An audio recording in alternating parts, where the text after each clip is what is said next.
Welcome back to the HGC Eastern Clash, where currently we have seen the Koreans exhibit some dominance, but maybe not what we expected, especially that last series, Trick. Yeah, certainly. I mean, CE definitely put up a fight and gives me hope for the remaining teams here in the Eastern Clash. But for now, the Koreans still being a little bit on the dominant side as they get up in the upper bracket so far with both teams.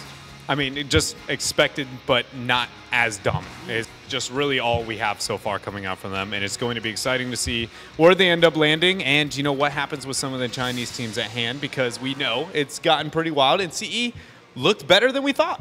Yeah, I am actually really sad that we are going to have an elimination match later on in between CE and Deadly Kittens, because both of them really brought it to the Korean teams they were playing against. Especially, man, Game 2, MVP Black versus Deadly Kittens was great for the Kittens, drafting and execution. Yeah, Kittens looked much more fierce than many were expecting, and the best thing is they still have 7 more lives. So that's a possibility that they can come out there and really mess up CE. I didn't understand that when you're counting Deadly Kittens' lives, it went by game. It wasn't by series count? No, it's by match. Oh, that's actually a huge nerf to them. When did they change that? I don't know, man. Just a new rule just got made Buff up. Deadly Kittens. Well, now we're moving on to SPT, the #1 team in China, versus TFC, the #1 team from Taiwan. So let's get to know SPT a little more. 包括跟一些韩国队，还有一些就中国队交手的也很多。因为我们第一轮对抗的是 TFC 嘛，也是个不容小觑的对手。当然，我们也为他们准备了一些非常有趣的大招和阵容。我们跟现在来参赛的3支韩国队也交过手，感觉 Timepiece 的还是有点机会。然后比赛的话也是看发挥吧。 说没机会也是有机会，但是基本上能进个前3嘛，然后就是看运气吧。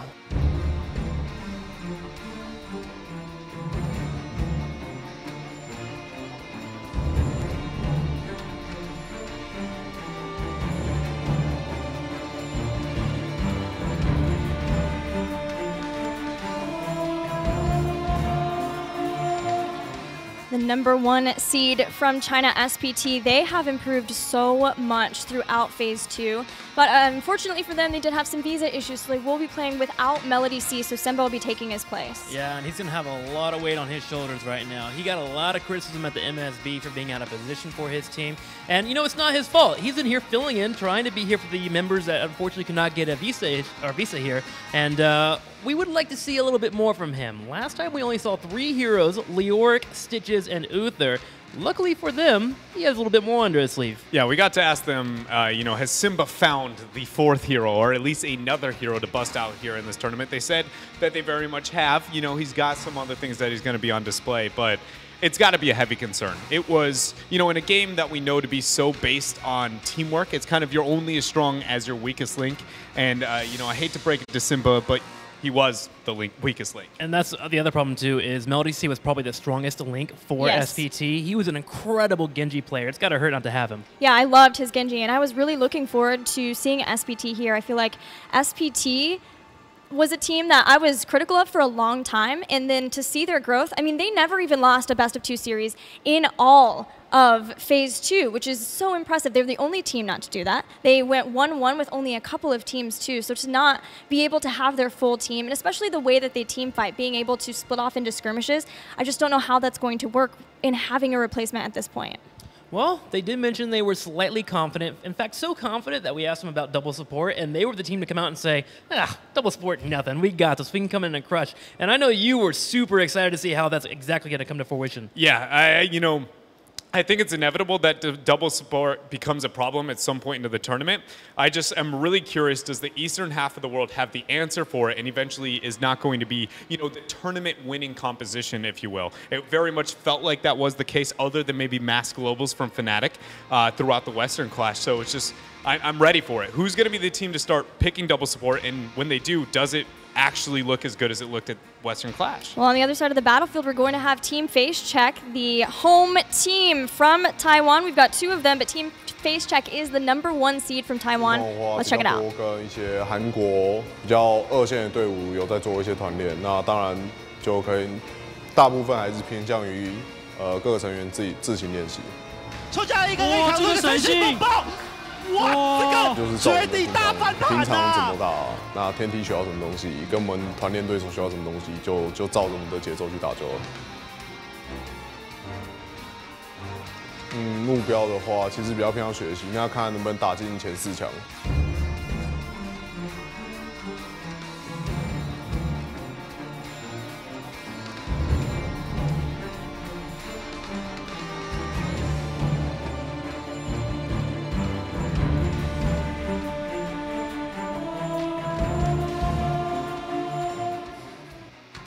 Team Face Check has the home crowd behind them here. And one of the biggest things from the Taiwanese meta that I've always taken away is how unique it is compared to a lot of the other metas, especially when you look at their regionals, Trick. Yeah, it is a little bit on the different side, to the point where they almost feel like sometimes they'll be in drafts and they just randomly build out a composition. That kind of happened with a comp that I was actually very excited to see, and I asked him about, Artanis, Cho'Gall, and Ariel. I praised the composition. I asked them about it. What were the thoughts behind it? And they literally turned to me and said, a bit of a misclick. We thought we were going to play Odin, but decided to pick up Artanis.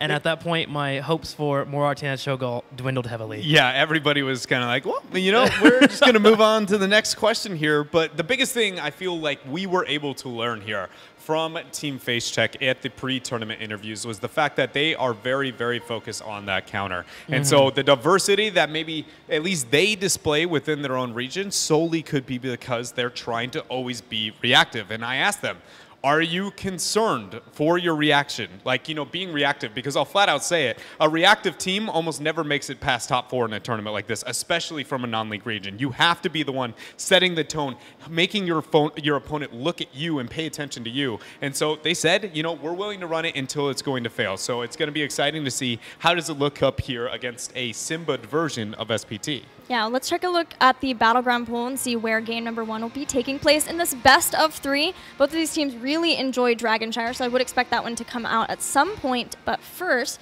SPT have banned Towers of Doom. TFC actually banned Dragonshire, even though they liked picking it and playing it in their regional.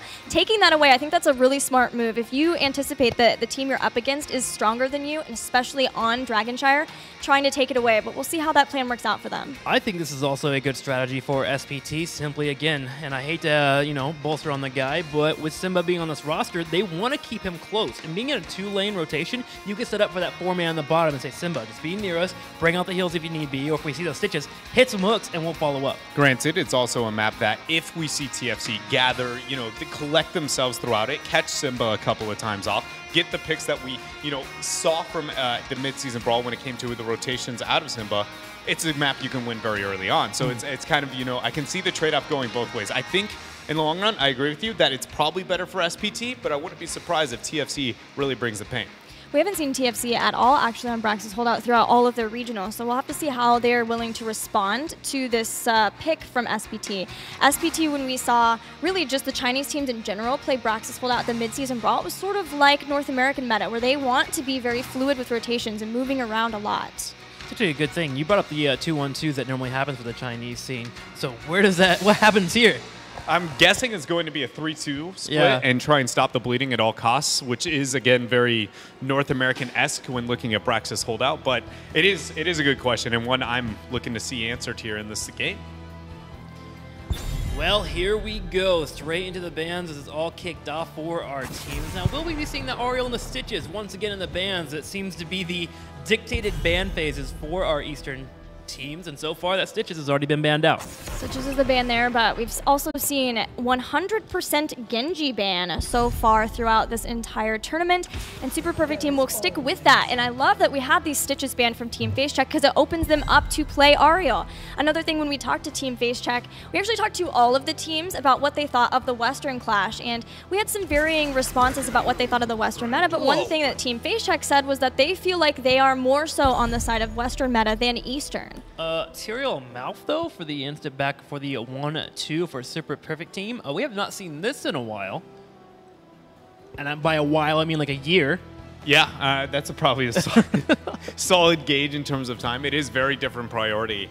But I mean, first of all, we have to consider the fact that Simba, we know, unless he has gone night and day in terms of performance, limited hero pool. That automatically changes every aspect of the draft here for SPT to the point where I wouldn't be surprised if they look just not only in-game, out-of-game, completely different. And so I guess I'm waiting to see what they bring out before I'm going to be giving a judgment.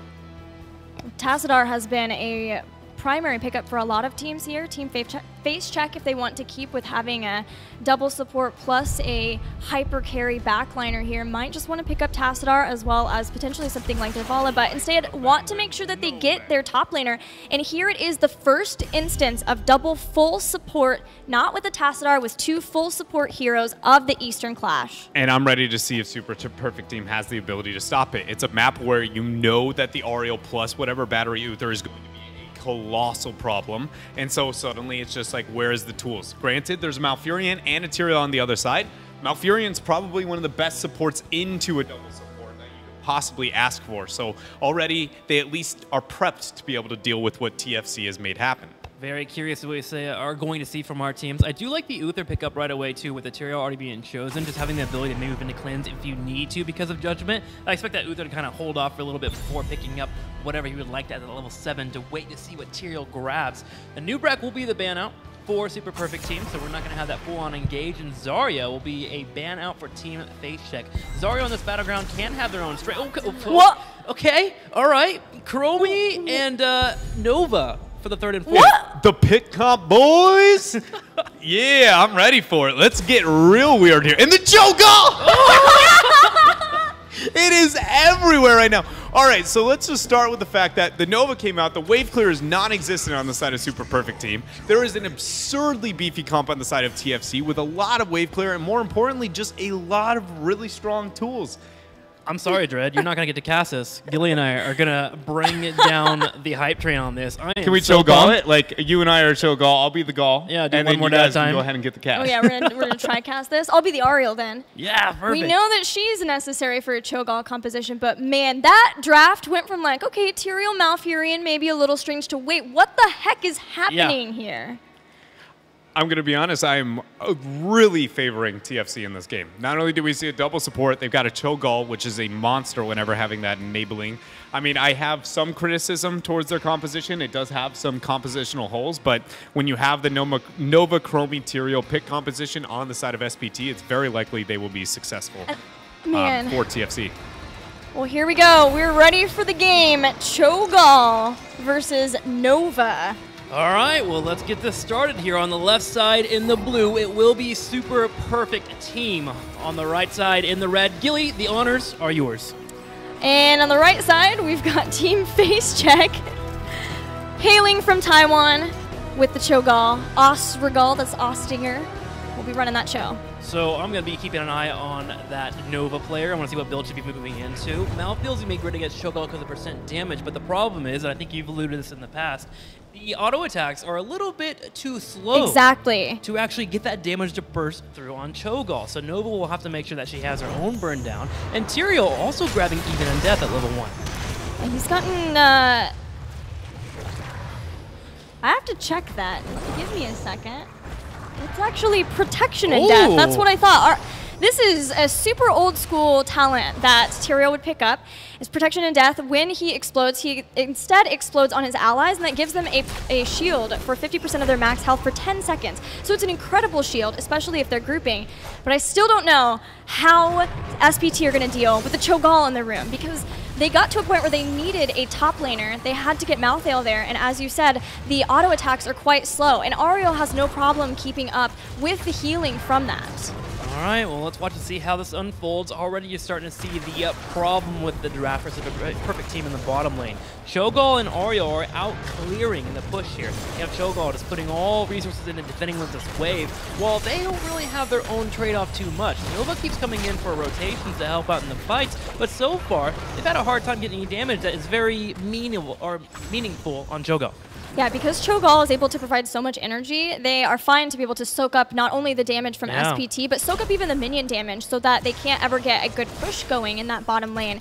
And meanwhile, up in the top, you had Uther hanging out with Dahaka for a while, and Garnet will continue to be able to rotate back and forth, go up, top Dahaka off, help him with the heal, especially as later on we might see Touch of Death, where SPT is able to negate some of the self-healing from KT4. And Gilly, I just realized Misaka, the normal tank player, is actually playing the Nova here. Yeah, I'm wondering if this is just because they really do feel like the only heroes that Simba is capable of playing are the warriors, whereas we know Misaka used to be sort of a range, definitely almost a specialist-only player with a lot of Sylvanas and Zul. So we'll have to continue to see how SPT deal with this roster swap. Slight adjustments to make their team comp work so far on the bottoms, and Zhao taking damage here as Chromie is being taken out by the Cho'Gall. Cho'Gall able to turn around and take some pressure himself here, but with Kim on the back line helping out the heals, he's doing just fine. It's all about beacon progress for our teams, and so far, Team FaceCheck is using their Uther to rotate between top and bottom. Yeah, that Uther might even be so brazen as to try to sneak onto a point. He can take a fair amount of damage. Sees Misaka, who has to run away now at this point, being chased down by the Cho'Gall. SPT has Simba and the rest, hoping that they can hold on to this point for as long as possible. But now that they've got Malthael on the point, they can back off, knowing that it is okay to give TFC the bottom beacon. Keeping up with the poke here on the side for both of our teams. Chromie shelling away, trying to get that Cho'Gall low. Does set up a decent combo here, getting down to half health. Ariel coming in with the heals, but with Garnet Devil here as well, the trade-off just not doing too well for Super Perfect Team. Look at their Malfurion, already low on mana, and he won't have an opportunity to actually back up and grab that mana by going to base. Yeah, he can't innervate himself. You can hope for Revitalize at 16, but until then, he is just relying on being able to tap at the well. And the moment that he does that and uses it and has to go all the way back is when TFC can get a massive lead by pushing forward, starting to damage and siege the structures. One thing that I was noticing, TFC love this Dahaka build. They like to go into tissue regeneration, later on getting isolation. So now they don't have to worry as much about having adaptation versus a potential touch of death from Malthael. They're more interested in having isolation for whomever dives in, like the Malthael. Isolation going to be very needed there, especially with that Malthael, as you mentioned. Cho'Gall will be the main tank kind of in this composition, so we'll see how that will pay off for Team FaceCheck, as they have gotten a decent experience lead, but no beacon progress, only 2% to 0, as both teams have kept up with the trade. Now, level 7 is where I argue Nova can come online. There's anti-armor shells, which I probably wouldn't go into. There's also one in the chamber, which allows for her to be a pretty decent ranged auto-attack damage and help out with the burst there from the Chromie if they can isolate and use both their abilities at the same time to burst a target. Ariel in particular would be a great one for them to move into. Yeah, I'm wondering what other kind of talent adaptation Super Perfect Team maybe can rely on. Oh, Wings gets actually taken out, and that's first blood for TFC, but at least SPT started to get somewhat of an advantage in the beacons before TFC were able to take them back away. They'll start their own progress. Mobius Loop picked up here for Chromie. Normally a talent I wouldn't recommend, but here when you need that wave clear, that's very helpful. You're going to get that cooldown reduction. You are going to be missing out on the damage, but good enough for working on that back line. Also, it allows for you to siege on that Ariel, so don't mind the pickup here. Already, though, moving towards that level 7, a little bit away still from that experience, while 34, 38%, and climbing will be the beacon progress for Team FaceCheck. TFC are really hoping that they can take out the well in that bottom. Without that well, there's a lot of disadvantage for reinitiation for SPT, and when you have Cho'Gall like this, you can just constantly keep sieging. You don't have any mana with your abilities, so you can continue to throw out those rune bombs all day long. Oh, and that's so scary, man. All day long, all night long, doesn't matter for Cho'Gall. As long as he's got a health bar, he'll be putting out the damage, and Kim will keep that health bar up. Misaka turns around, keep him with the damage, and she's actually going into Snipe Master here. Oh my, we've got stacking happening for Nova. Do you think that this leads toward any specific heroic ability that we're going to see? From Nova, I think 100% you have to go for the precision strike. You just need the burst potential. Also, if we get that temporal loop from Chromie, you have an easy follow-up into a snipe, which if you get 5 stacks on, will be effective at bursting any target on the opposing side except for Cho'Gall. You can go for Uther, you can go for the Dahaka, and you can go for the Ariel. The only problem with it, it's a little bit too telegraphed. If I see that and I'm Uther, I just grab Divine Shield, stop the temporal loop, and then turn the fight around. You know, one nice thing that may come in handy for SPT is even though they do have the Malthael, which is sort of the slower percent base damage to the Cho'Gall, at least they still have Touch of Death, and that may be that if they can burn down the Cho'Gall enough that a big heal comes in from Ariel, they may not necessarily be able to get the most effectiveness out of that. So TFC really need to make sure that they are going to not stack their big heals to make sure that he can stay up in the front line throughout all the damage from the team fight. Gilly, it's going to be Temporal Loop. I'm so excited. This is a great way to actually handle Clin's list compositions. But again, it is a bit on the all-in side, and Divine Shield Uther can mitigate it. But until then, look at this bottom side here. Chromie is actually going all in on the Ariel, and they get the kill. Yeah, there was the Temporal Loop. I'm actually really surprised that we didn't see Hand of Protection from Uther, given the fact that's a lot of times why you get a secondary support with an Ariel, is so that you can make sure that you have a cleanse for this kind of situation, especially a Chromie. But instead, he got Armor of Faith. He, if he gets stunned, rooted, or silenced, he will be able to have his Holy Light up faster. And so in that regards, maybe trying to be more of a battle Uther with that Holy Shock. All right, well, we'll see if at level 10 if they will get the tools to handle that with the Divine Shield, because you're right, missing out on the level 7 is going to be a pain. Super Perfect Team, even with their kill, only got a little bit of progress on the beacon here, 58 to 56. Still showing away on top of that Cho'Gall on that top right corner, but finally with Kim showing on up, they'll be able to help contest this area. Now, level 10 here for Team Face Check. What will be the heroics chosen? We've got Crystal Aegis, and there is that Isolation, Twisting Nether. I had heard talks about Shadow Bolt Volley and how good it can be versus defending the Zerg Rush, but in this case, still going to get Twisting Nether. Please up people. Yeah. Please up people. Yeah, it's such a good combo with Twisting Nether. Exactly, and there's so many range characters that if they get put out of position, the Chromie or the Nova, those will be kills. It is going to be the Divine Storm, by the way, for the Uther. Bold, but we'll see how it pans out. All in our Team Face Check. Meanwhile, heroic abilities here for SPT. My eyes were on Tyrio, and he did not disappoint. We've got a Judgment. Okay, we're going for full blow up here for a super perfect team, and they definitely have the composition to do so. Nova has yet to pick her heroic, but if you pick triple strike, I'll be upset. Here's the precision strike. Here it comes in. Ariel taking some damage here, getting low on health, but will survive. She lives. Garnet Devil there to make sure that she could live through the initial blow up, and now Xin Xiao is in trouble as Ostergold chases her down, taking out the Chromie and continuing on for more. Misaka also missing on the snipe, so he will miss out on a Snipe Master stacks and have to go ahead and rev those back on up. Should be able to do so over time, but Team Face Check will take the opportunity to grab both beacons. However, with Malthael in that top lane against Haka, it will be a bit of a pain for KT to move in and grab it away from him. So Wings able to delay the beacon progress. We are almost 10 minutes into this game, and neither team has got a Zerg wave. Yeah, and I would give that to SPT and their excellent control of the beacons. Now they're going to go back after. We've got a Detainment Strike, trying to make sure that Cho'Gall can get away. Waiting for the heroics to come up for Super Perfect Team. Remember, they are a bit all in on this composition. A Judgment into a Dragon Mobius Loop into a Q, and of course, no strike will be a kill. But yes, yikes is correct as Team Face Check moves in and brings down the hammer. There was the Hammer of Twilight taking out Misaka. And this might be the chance that TFC needs to finally be able to take out the rest of the beacons. Semba goes back, starting to get low. Gilly, this is a game. That's all I can say here. My mind is melting with every pick, with every single pick that I see between these teams. As 13 will now be hit. Team Face Check is starting to take a pretty massive lead, which is scary. Going to 13, going to 16, Cho'Gall comes online to become a massive threat. Yeah, a lot of times when we see Brax's holdout games go like this, where it's a delay, the fact that one team is able to already start getting a good amount of sieging done and get ahead, once they finally do break open that first Zerg Rush phase, we see it in North America all the time with Gale Force Esports, the game becomes completely different. That's a pretty early precision strike. There's still a lot of Zerg left to come here. If you're going to use a precision strike on the Zerg wave, which I think was the intention there, you drop it on the Hydras.